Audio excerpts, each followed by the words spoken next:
우리가 리스트 뷰를 만들고 거기에 각각의 아이템에다가 데이터를 보여주는 것까지 해봤는데요.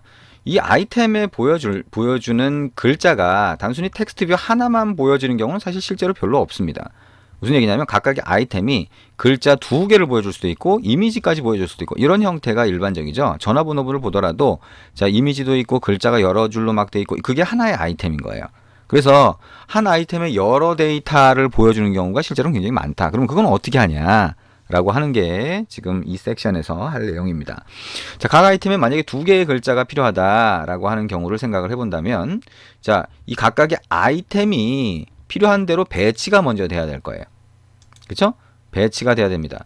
그리고 여기 일단 이 아이템의 배치가 돼야 되는데 이 아이템을 리턴해 주는 건 누구예요? 이걸 만들어 주는 게 어댑터의 getView라고 하는 함수가 됩니다.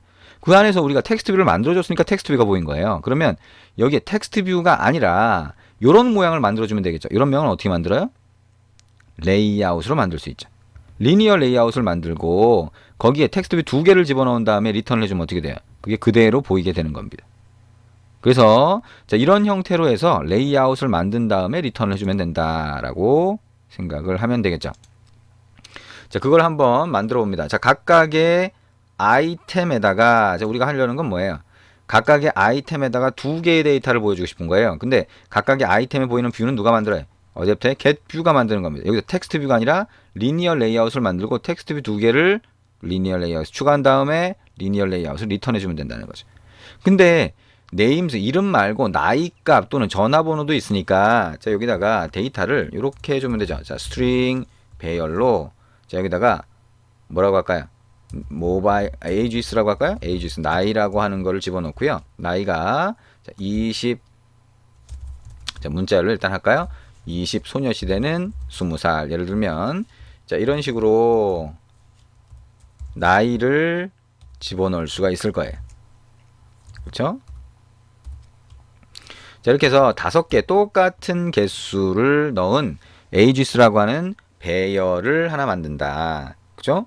그 다음에 여기에 getView에서 우리가 텍스트 뷰를 만드는 게 아니라 이제 뭘 만들 거냐면 linear layout이라고 하는 걸 만들 것이다.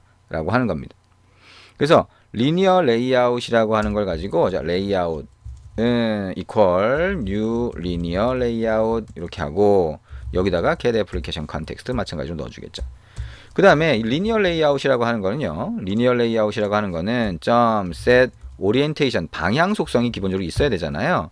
그래서 이거를 자 지금 코드에서도 설정을 할 수가 있습니다. 그래서 linear layout 점에서 상수가 있어요. horizontal로 할 거냐, vertical로 할 거냐 방향을. vertical로 해야 위아래로 추가를 할 수가 있겠죠. 그래서 레이아웃이라고 하는 거를 하나 만들었고요. 자 여기에 뷰 첫 번째 뷰라고 하는 거를 네임스로 해서 이렇게 만들었다라고 하면 이걸 어떻게 해요? 레이아웃에 점 add view라고 하는 게 있어요. 여기다가 뷰라고 하는 애를 넣어줍니다. 자, 그 다음에 요거를 또 그대로 한번 복사를 해볼게요. 여기까지 그대로 복사해서 컨트롤 C 선택해서 컨트롤 C 여기 커서 갖다 놓고 컨트롤 V 하면 이렇게 만들어집니다. 이번에는 텍스트 뷰를 만드는데 텍스트 뷰 2라고 한번 해볼게요. 얘도 뷰 2 전부 다 바꿔주고 add 뷰도 뷰 2를 하도록 하죠. 그래서 여기다가는 보이는 텍스트를 어떻게 할 거냐면 ages에 들어가 있는 나이 값을 보여줄 거예요. 그럼 배열이니까 마찬가지로 포지션이라고 하는 걸 인덱스로 넣어주는 거죠. 텍스트 사이즈는 20으로 하고요. 자, 얘는 어떻게 할까요? 얘는 자, red라고 하는 걸로 강한 인상을 한번 줘보자. 자, 그 다음에 마지막에 리턴하는 건 뭐예요? 레이아웃을 리턴을 하면 얘가 그대로 하나의 아이템으로 보인다는 겁니다. 자, 여기까지 해서 정상적으로 보이는지 한번 실행을 해서 확인을 해보도록 하겠습니다. 자, 어떤 모양으로 보이는지, 자, 문제가 있지는 않은지 한번 보겠다는 거죠. 자, 이렇게 하고 실행을 해보면 이런 모양이 되네요. 와우, 여기 이 각각의 아이템을 구분하는 구분선이 있죠? 자, 이건 자동으로 들어간 겁니다. 각각이 뭐예요?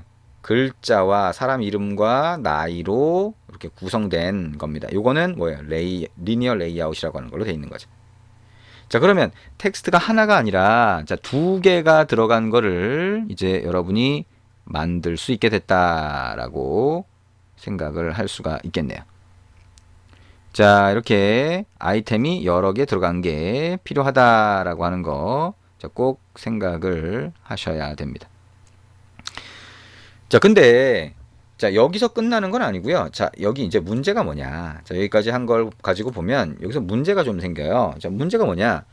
아, 여기에 getView라고 해서 만든 코드가 있는데 코드가 너무 길어져요. 그게 첫 번째 문제. 두 번째는 지금까지 우리가 화면을 위한 레이아웃, 화면 구성은 XML 파일에서 했는데 각각의 아이템을 위한 것도 사실 화면 구성이잖아요. 이게 텍스트 하나만 들어가는 게 아니라면 레이아웃을 잡아야 되는데 이 레이아웃을 코드에서 이렇게 잡으면 너무 복잡하다는 거예요. 그래서 XML 이 부분을 화면 구성을 XML 레이아웃으로 만들고 그 화면 부분 화면이 되죠. 결국엔 아이템이라고 하는 그 부분 화면을 여기다가 갖다 넣고 싶다라고 하는 생각을 하게 됩니다. 자, 어쨌든 그런 상황을 한번 생각을 해보자는 거죠.